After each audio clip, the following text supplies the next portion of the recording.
예, CBS 라디오 박정현 판사님 함께하고 계십니다. 최근 일반인을 대상으로 만들어진 딥페이크 성범죄물이 텔레그램을 통해 광범위하게 퍼지고 있다라는 사실이 알려지면서 사회적으로 큰 충격 또 파장을 주고 있습니다. 최근 이 딥페이크 텔레그램 음란물 공유방을 직접 취재한 한겨레 박고은 기자와 함께 문제의 심각성, 대안적 논의가 무엇이 필요할지 함께 말씀 나누죠. 기자님 어서 오십시오.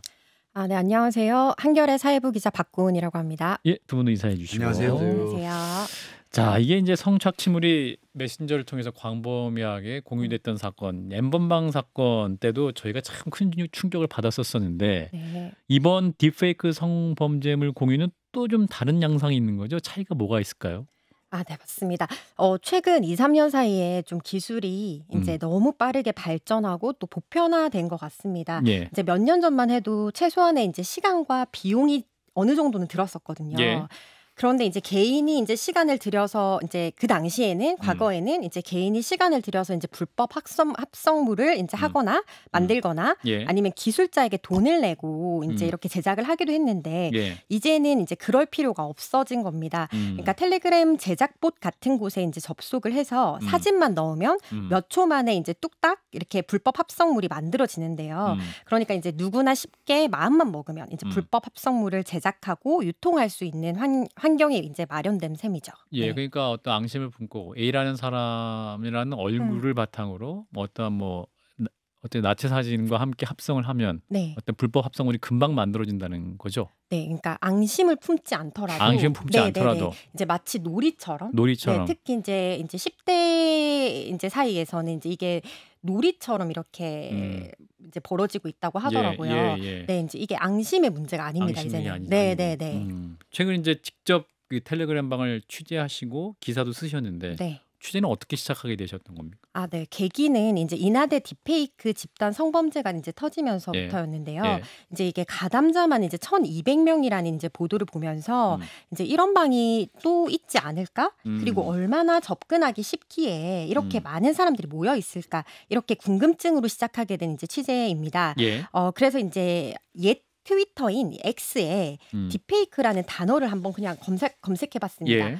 근데 이제 검색을 하자마자 이제 인기 게시글의 버젓이 이런 텔레그램 방으로 유인하는 링크들이 이제 막 뜨더라고요. 예. 그래서 혹시나 하고 이제 그렇게 들어갔던 방이 예. 22만 명 규모의 이제 딥페이크 제작봇 텔레그램 방이었습니다.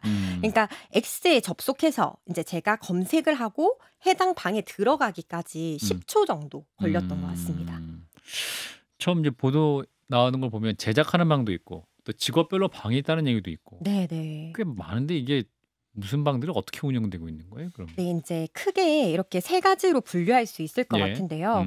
먼저 딥페이크 성범죄의 이제 시작점이라고 볼 수 있는 제작방입니다. 예. 이제 여기에서는 대화가 막 이렇게 이제 이루어지진 않고요. 봇 형태로 이렇게 운영이 되는데요. 예. 그러니까 예를 들면 우리가 톡으로 고객센터랑 이제 얘기할 때처럼 이제 이 방에 접속을 하면은 지정돼 있는 공지글이 떠요. 그게 뭐였냐면 좋아하는 여자의 사진을 넣어보세요였어요. 그래서 이제 그러면 거기다 사진을 딱 넣으면 개인이 이제 불법 이제 합성물을 제작할 수 있는 거죠. 그런 식으로 이제 그 방은 오로지 여성의 사진을 나체 사진으로 만들기 위한 기능만 딱 갖추고 있다고 보시면 되고요. 유튜브로 이제 관련 자료가 지금 나가고 있긴 합니다. 네. 예, 함께 봐주시고요. 그리고 두 번째는 이제 링크 공유방, 이제 이른바 링공방으로 이제 얘기가 되고 있는데요. 여기서는 우리가 이제 일반적으로 생각하는 유포방 있잖아요. 그러니까 그런 유포방으로 이제 이동할 수 있는 링크를 서로 공유를 해요. 그러니까 공유하는 방이에요. 그러니까 제가 들어갔던 링공방에서는 방이 여러 개로 이제 카테고리화가 되어 있었는데 예. 가령 겹치는 지인을 능욕하기 위한 방을 찾는 겹지방 링공, 또 뭐 여동생 누나 등을 이제 가족을 능욕하는 방을 찾기 위한 이제 근친방 링공 이런 식으로 되어 있어요. 그러니까 뭐 예를 들면 겹지방 그 카테고리에 들어가면은 뭐 서울 양천구방 있나요? 뭐 부산 어느 동네방 있나요? 뭐 이런 식으로 글이 이제 올라오고 그 방에 이동할 수 있는 링크 글을 찾는 그런 글들이 올라오는 겁니다. 네. 그리고 끝으로 세 번째 말씀드릴까요? 네, 끝으로 이제 유포를 위한 이제 여러분들이 보통 생각하시는 유포를 위한 방들이 다수 있는데요. 그러니까 제가 취재한 뭐 여군방이라든지 아니면 인하대방, 뭐 여동생 방 이런 것처럼 딥페이크 사진이 유포되는 그런 방이 있다고 생각하면 됩니다. 그러니까 여기서는 가담자들끼리 사진을 이제 주고받고 이제 온갖 이제 성적인 그런 대화들이 이제 오고 가는 그런 방이라고 생각하시면 됩니다. 그러면 그런 방이 뭐 보도에 보면 22만 명이 들어있던 방도 있고 네네.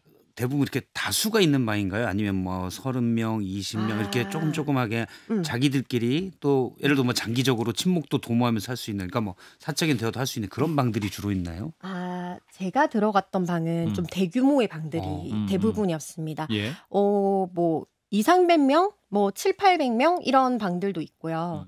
뭐 어떤 곳에서는 이제 뭐 소수로 이렇게 이루어지긴 하겠지만 아무래도 이제 가담자들끼리 자신의 어떤 개인적인 얘기를 한다거나 그렇지는 않을 것 같은데 제가 갔던 방은 다수가 이제 포함되어 있는 방들이었습니다. 그리고 제작을 해서 서로 제작한 그 공유물을 서로 그냥 공유하면서 그쵸. 그냥 뭐 저장해서 뭐 다운로드 받거나 네네. 해서 그냥 스스로 또 그리고 공유를 또 하고 그걸 받아서 다시 공유하고. 그러니까 처음에 어떤 첫 이제 가해자가 유포하는 사진이 이제 여러 이제 가해자들이 그거를 또 다운을 받아가지고 다시 또 다른 데다가 이렇게 막 유포하는 식으로. 그래서 이제 이 피해 규모가 어떻게 될지는 정말 가늠할 수가 없는 거죠. 없을 수도 없고. 제작방에도 어떻게 이제 만들었는지 취재도 하신 거잖아요. 네네. 그게 몇 초면 된다 뭐 이런 얘기도 있는데 그 제작물이 어느 정도로 정교하냐. 이게 정교할 필요도 없는데 사실은 이게 기술이 너무 발전을 하다 보니까 너무 네네. 쉬워지고 너무 빨라지고 그런 맞아요. 상황이잖아요. 네, 맞습니다. 그러니까 일단 저는 이제 취재를 위해서 이제 AI가 만든 이제 그 여성 사진을 한번 넣어봤는데요. 예. 그러니까 첫 번째 사진을 넣자마자 이제 뭐 5초만 기다리세요 하는 그런 문구가 뜨고 나서 그만큼 또 기다리니까 실제로 이제 여성의 어떤 나치 사진이 뚝딱 만들어지더라고요. 근데 이제 두 번째 사진은 좀 상체가 좀 더 많이 나온 그 사진을 넣어봤는데 그거는 7초 정도 기다리세요 하더니 그만큼 이렇게 또 기다리니까 나오고 그래서 이렇게 여성의 특정 부위를 좀 키우는 그런 버튼도 같이 뜨거든요. 그래서 이렇게 완성된 합성물은 정말 이게 합성물인가 싶을 정도로 되게 정교했던 걸로 기억합니다. 그럼 본인이 아는 분의 사진을 그 카톡방에 그 텔레그램 방에 올리면 그 제작 그 방에 이제 방장 같은 분이 네. 자기가 갖고 있는 프로그램으로 바로 만들어서 자 당신이 주문한 겁니다 이렇게 내보내주는 형태라는 건가요? 그런 게 많다라는 본인이 할 수도 말씀이시죠? 있어요. 그러니까 챗 그런 GPT도. 그러니까 지금 방금 말씀하신 그런 방들도 존재하고요. 그러니까 누구 어떤 특정 뭐 기술자 같은 기술자가. 사람이 그렇게 이제 만드는 방식도 있고 아니면 지금 제가 방금 말씀드린 방은 아예 그 시스템이 있어요. 그러니까 기술적으로 그냥 챗봇 같이. 챗봇. 네, 그렇게 생각하시면 돼요. 자, 그러면 이걸 왜 운영하는가? 이런 방에 왜 모여 있는가? 그러니까 어떤 뭐 거기서 어떤 뭐 수익 같은 뭐 이렇게 금전 거래가 가능한 그런 구조가 있어서 사람들이 이렇게 모여 있는 것인가? 아니면 그냥 단순한 호기심 혹은 재미? 일단은 제작 단계의 그런 방 같은 경우는 아까 말씀드렸다시피 제가 사진 2개를 넣어봤다고 했잖아요. 이제 그 다음부터는 이제 체험판이 끝났습니다. 이렇게 뜨면서 돈을 지불하도록 되어 있어요. 앨범하고 비슷하네. 네. 그러면서 올라가려면 돈을 내야 되는구나. 네. 아니면 이제 만약 돈을 내기 싫으면 친구를 초대하세요. 이런 식으로. 그래서 이제 계속 규모를 키워가는 방식이었죠. 네, 그래서 이제 그렇게 돈을 이제 받는 그런 곳도 있고, 그다음에 이제 정말 재미만을 위해서 이렇게 서로 이제 그런 사진들을 유포하고 이제 특정인을 이제 공격해서 이제 사실 그걸 받아서 거기서 끝나는 게 아니거든요. 그 사진을 받아서 이 사람 이제 번호를 알려줘요. 그래서 야, 얘들아, 이 사람 번호에 한번 보내봐라. 그 사람의 반응을 다시 캡처해서 여기 유포해라. 이렇게 이제 계속 그런 안내들이 계속 떠요. 부추기는 거죠. 같이 하도록. 그래서 재미만을 위해서 그렇게 하는 방도 있습니다. 그러니까 원래 A의 지인인 B라는 분이 있다. 그러면 사실 이 B라는 분은 그 들어가 있는 단톡방에 들어가 있는 사람 중에 A만 알고 있고 다른 사람은 모르잖아요. 네네. 그냥 일반인이고 누군지 모르는데 그 B의 연락처나 뭐 실명 이런 걸 같이 줘서 자 이분을 괴롭혀라 뭐 이런 걸 한다는 거죠. 네, 맞습니다. 네, 정확히 맞습니다. 근데 사실 지금 딥페이크 기술 자체가 지금 우리가 알고 있는 것이 꽤 됐는데도 지금 이게 지금 음란물이 나오면서 관심을 확 갖기 시작하지만 사실 이 딥페이크가 엄청나게 많은 부분에 있었을 때 악영향을 미칠 수가 있어요. 현실적으로 그렇죠. 외국에서는 지금 이미 벌써 정치적인 분야에서 프로파간다를 하기 위해서 딥페이크 기술을 활용을 합니다. 뭐 예를 들면 자기가 싫어하는 의원이 나와서 나는 뭐 나치를 헤이트 스피치, 추종했다. 헤이트 스피치 그런 하는 뭐 이런 것들도 것들. 하고 네. 있고 그래서 지금 이제 사실은 이게 과거 같으면 포토샵을 정말 잘하는 친구 맞아요. 한 명이 이렇게 해주는 형태였어요. 근데 음. 지금은 결국 인공지능 문제죠. 그래서 그 유럽 연합 같은 경우에는 사실 인공지능에 이런 행동 자체를 할 수 없는 인공지능의 윤리성을 부여하는 법안을 이미 만들어서 지금 시행을 하고 있거든요. 21대 국회 또 제가 또 예, 발의를 했었는데. 전자인법에 그걸 넣어놨어요. 인간의 기본권과 그 존엄성과 기본권을 침해하는 행위들에 대해서는 할 수 없도록 그런 게 나왔었는데 그런 입법적인 조치가 반드시 좀 필요하고 아까 말씀드린 것처럼 저도 꽤 많이 커뮤니티에 가서 놀랬던 게 뭐냐면 장난이라는 거예요. 자기들은. 맞습니다. 네. 그래서 이제 기자님이 그 피해자 취재도 하셨죠. 네, 맞습니다. 예. 그 특정 직역을 대상으로 한 채널도 다수 취재하셨는데 어떤 직역들이 있었습니까?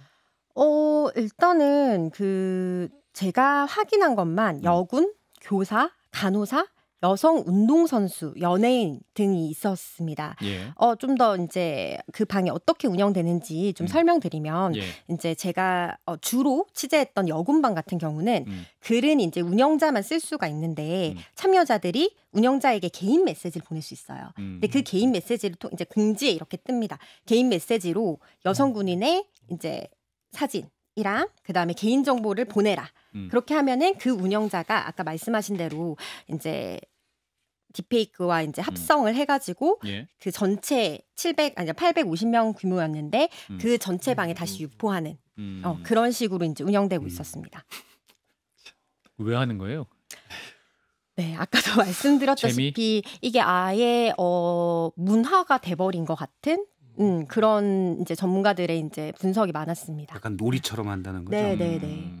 이미 벌써 많이 퍼져 있었는데 하나의 사실은, 콘텐츠처럼. 네. 근데 이제 이 지금 이게 이제 터져 나온 거죠. 이게 앞으로 점점 더 커질 수가 있기 때문에. 예. 네, 맞습니다. 이 또 학생뿐만 아니라 선생님들도 교사도 피해자가 될 경우도 있다고 보도를 보면 그러니까 어머니가 자신의 자녀의 네. 혼을 봤더니 뭐 선생님을 대상으로 했던 그런 것도 발견됐다 이런 것도 있었는데. 네, 맞습니다. 저는 이제 피해 교사 두 분이랑 인터뷰를 했는데요. 예. 이제 두 분 다 가해자가 본인이 가르치던 학생이었습니다. 그러니까 한 선생님의 경우 예. 가해 학생이 있고 그다음에 또 그 학생이 이제 주도해서 다른 학생들이랑 이 사진을 돌려봤다고 하더라고요. 네. 그래서 이제 이때 이제 그뿐만 아니라 이제 유포도 당연히 하고 있고 그래서 이제 이 때문에 이제 선생님은 이제 가해 학생뿐만 아니라 이렇게 방관한 다른 학생에 대해서도 굉장히 큰 배신감이나 실망 같은 걸 좀 느끼고 계시고요. 예. 이게 그리고 이제 누가 가해에 동참했는지 누가 알고도 방관했는지를 알 수 없다 보니까 아이들을 그러니까 마주하는 것조차 너무 힘들어서 지금은 이제 병가를 낸 상태라고 합니다. 네네. 이게 사실은 그런 방해 사진을 올리는 건 뭐 기본적으로 퍼나르기를 위한 거잖아요. 네, 서로. 네. 그러면 뭐 퍼나르기 금지 이런 기능이 있을 것 같지도 않고 맞아요. 이게 완전 삭제나 이렇게 가능합니까? 나중에 이게 알게 됐어요. 그래서 네. 완전 삭제가 사실상 좀 힘들다고 봐야 될 것 같은데요. 제가 오늘 이제 통화했던 한 선생님 같은 경우에는 이제 이게 이미 재판까지 진행하고 있는 상황인 겁니다. 그러니까 가해 학생, 이제 가해자는 학생이었고요. 근데 이제 그러면 그 학생이 사실 재판받고 있는데 그 사진을 또 올리거나 이러진 않을 거잖아요. 그러니까 이미 그 학생이 퍼뜨린 그 사진을 다운받아서 다른 이제 사람들이 이제 올리고 있는데 지금 딥페이크가 이슈가 됐잖아요. 그러니까 이슈가 되고 나니까 다시 또 그게 인스타나 아니면은 이제 트위터 같은 데에 이 선생님 이름이랑 같이 딥페이크 사진이 막 올라온다고 하더라고요. 네. 그러니까 이게 누가 다운받았는지 기록도 안 남는 거니까 그걸 뭐 그쵸. 추적해서 삭제하기도 힘든 상황인 거고. 네, 맞습니다. 그리고 이게 다른 이제 디지털 성범죄처럼 뭐 한 5년 있다가 갑자기 이게 다시 이제 수면으로 올라올 수 있는 거죠. 그러니까 저장 공간에 있다가 어느 순간 갑자기 그냥 또 몇 년 후에 갑자기 올라올 수 있는 것이고. 네, 네. 그럼 이럴 경우 이제 수사 굉장히 어렵고 이게 지금 수사 관련한 부분도 취재하신 게 있죠? 네, 맞습니다. 이제 경찰의 말에 따르면은 예. 문제의 그 텔레그램 방이 폭파된 이후에는 잡기가 굉장히 힘들다고 하더라고요. 예. 그러니까 저 같은 경우에도 경찰에 운영자 아이디를 좀 넘겼었거든요. 예. 근데 해당 방이 이제 보도 뒤에 폭파되는 바람에 음. 이제 수사에 어려움을 겪고 있다고 하더라고요. 그래서 텔레그램 아이디 같은 경우는 우리가 카톡에서 프로필명을 바꾸잖아요. 그러니까 그런 것처럼 언제든지 바꿀 수 있는 거기 때문에 아이디를 알아도 이렇게 소용이 없는 거죠.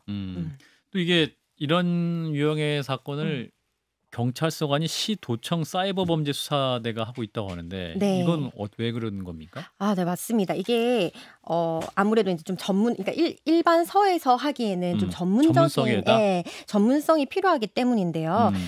지금 이제 우리나라에서 우리나라 경찰들이 하고 있는 방식은 이제 수사 기법이 조금 제한적이에요. 그러니까 예를 들어서 이제 경찰이 그 성범죄물이 막 이제 유포되는 그런 방에 들어가서 이제 직접 들어가서 참가자들이랑 이제 라포를 형성한 뒤에 이제 정보를 하나 둘씩 모아서 그 사람을 잡는 요런 방식이 진행되는데 사실은 이게 좀 어느 세월에 이렇게 해서 이 많은 가담자들을 잡을까? 어떻게 보면 마약 수사랑 비슷하게 이제 어떻게 잠입해서 이제 해야 되는 건데 함정 수사 같은 방법도 필요한 거고. 맞습니다.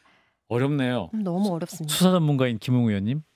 외국 같은 경우에 사실은 이제 몇몇 범죄에 있었을 때는 우리나라하고 달리 함정 수사 같은 경우가 많이 인정되는 경우가 있습니다. 그러니까 네. 저 같은 경우도 리벤지 포르노나 이런 것들에 대해서는 이제 함정 수사가 어느 정도는 그 분야에 대해서는 좀 허용할 필요가 있다라고 생각을 하고 있고요. 근데 결국은 이게 지금 결국은 그 개인의 문제도 있지만은 인공지능이 있는 한 이건 너무 쉽게 만들어지는 거예요. 그래서 인공지능의 프로그램 자체에서 이런 행동을 할 수 없도록 만들어 놓고 만약에 그걸 하게 되면 인공지능 그거 자체에 불이익을 주는 거 예를 들면 무슨 등록을 하든 이런 식으로 그러니까 전자인법처럼 아예 관리를 한 다음에 니네가 이런 데 활용을 했다. 인간의 기본권과 존엄성을 침해하는 그런 쪽으로 니네가 기술적으로 활용이 됐다라고 하면 니네가 바로 직접 책임을 지라. 이런 식으로 갈 수도 있어요. 그래서 형사처벌 조항을 계속 올린다고 해서 이런 문제가 해결되느냐 그러면은 사실 일반 예방효과가 그렇게 높지는 않습니다. 그래서 사실 이거는 복합적으로 대책을 세워야 돼요. 그러니까 수사만 가지고 다 때려잡으려고 할 게 아니고 사실은 이게 범죄고 상대방한테 엄청난 그 피해를 입힌다라는 것들에 대해서도 인식을 시켜야 되고 저번에 말씀드렸듯이 피해자를 어떻게 보호를 할 것인가 그리고 인터넷상에 나와 있는 것을 어떻게 확산을 막을 수 있는가. 예를 들면 뭐 트로이 목마 같은 경우를 법으로 차라리 이런 프로그램 같은 경우에 있었을 때는 이런 파일에는 심어줄 수 있도록 만드는 그래서 그걸 몇 번 당하고 나면 아예 다운을 받지 않게 만드는 그런 다양한 방법들이 필요하죠. 사실은 살인이죠. 인격적인 살인을 볼 수 있는데 우리 기자님도 직접 이제 취재차 어떤 관련 범죄물을 딥페이크 범죄물을 보셨을 것 같은데 네. 어떠셨어요? 사실 이게 정신적으로 타격을 입을 정도로 정말 심각했었습니다. 가령 이제 뭐 제가 한 사례를 말씀드리면 이제 여군방 딥페이크 방에서 이제 제가 봤던 그 사진 같은 경우에는 이제 동료 군인들이랑 훈련을 하고 나서 이제 V하고 이제 같이 웃으면서 찍은 이제 한 10대 명이 같이 그렇게 찍은 사진이 있었는데요. 근데 그 중간에 이제 아마 장교분이시겠죠. 이제 여성 군인분이 이제 중간에 같이 이제 V하고 웃으면서 찍었는데 밑에 이제 그러니까 상하체는 이제 여성분만 이렇게 나체로 이렇게 해놨더라고요. 그래서 이게 어떻게 생각하면 이 사진을 어떻게 이 성범죄자들이 알고 이걸 이렇게 합성했을까를 상상하니까 너무 끔찍한 거죠. 뭔가 주변에서 준 거겠죠. 네. 그래서 그게 참 그렇더라고요. 제가 예전에도 이런 거 유사하게 옛날에 포토샵으로 회사 안에 있는 동료를 이렇게 만들어서 회사 사람들끼리 돌려본 게 있어서 고소장이 들어온 걸 봤는데 그때도 제가 놀랬던 게 뭐냐면 피해자가 결국 회사를 못 다녔어요. 그리고 맞아요. 병원을 입원을 하더라고요. 음. 너무 충격을 받아서 그렇죠. 근데 이제 세상이 완전히 달라지는 거예요. 이제 자기가 다녔던 회사 있던 사람들이 저 사람도 그걸 받겠구나, 저 사람도 그걸 받겠구나, 나를 그렇게 바라보겠구나라고 생각하니까 결국 회사를 못 다니더라고요. 못 잡았어요. 결국 이게 뭐 처벌 음. 잡는 것도 중요한데 이제 네. 피해자가 이제 발생했을 경우에 어떻게 또 그런 분을 돕고 제대로 앞으로의 삶을 잘 살 수 있을 것인가 돕는 그런 데에 대한 고민도 필요할 것 같은데 이제. 네, 맞습니다. 일단은 지금 일단 바꿔야 되는 부분, 그러니까 제가 경찰분들이랑 이제 얘기를 많이 해보면 네, 경찰분이나 아니면 변호사분들이랑 얘기를 좀 해보면 일단은 이 사회적 인식 자체가 좀 바뀌어야 한다는 얘기를 예. 하더라고요. 제가 이제 통화한 이제 한 변호사분은 이제 지금 이 수면 위로 떠오르기 전이죠. 1, 2년 전쯤에 이제 예. 딥페이크 이 성범죄를 당하셔서 이거를 신고를 하려고 이제 경찰서를 갔더니 이거는 안 된다. 이거는 신고를 받을 수 없다고 해서 이제 이른바 이제 경찰서 뺑뺑이를 돌았다고 하더라고요. 그래서 겨우겨우 이제 접수조차 이제 쉽지 않다. 그래서 이제 수사기관의 어떤 사회적 인식 그리고 이제 법원도 마찬가지거든요. 이제 좀 제가 이제 판결문 같은 걸 이제 검색해서 좀 찾아보니까 이게 아동 청소년을 대상으로 한 거라도 뭐 그러니까 집행유예가 나온 사례 아니면은 뭐 벌금으로 끝난 사례들이 너무 많더라고요. 그래서 이제 이런 법원이나 수사기관의 인식 같은 것들부터 예. 이제 바뀌어야 되지 않나 생각합니다. 사실 이런 경우 이제 피해자들이 대응하기가 되게 어렵잖아요. 네네. 뭐 경찰서가 또 관할이 아니네, 우리 과가 아니네. 근데 제가 지금 몰라서 묻는데 또 경찰 얘기지만 검사를 오래 하셨던 김 의원님 보시기에 이런 거 그냥 국가의 번호 하나로 해서 원스톱으로 피해를 해결하고 수사에 들어가고 할 수 있는 게 이게 뭐 각 시간이 다 지역에 되죠. 사실 얽매일 때는 아니잖아요. 그런 기구 같은 게 만들 수 없는지. 예, 시간이 다 돼서 이 이슈 또 추가적으로 나중에 시간을 마련해서 다루도록 하겠습니다. 일단 오늘 여기까지 말씀을 드리도록 하겠습니다. 한결의 박고은 기자였습니다. 고맙습니다. 감사합니다.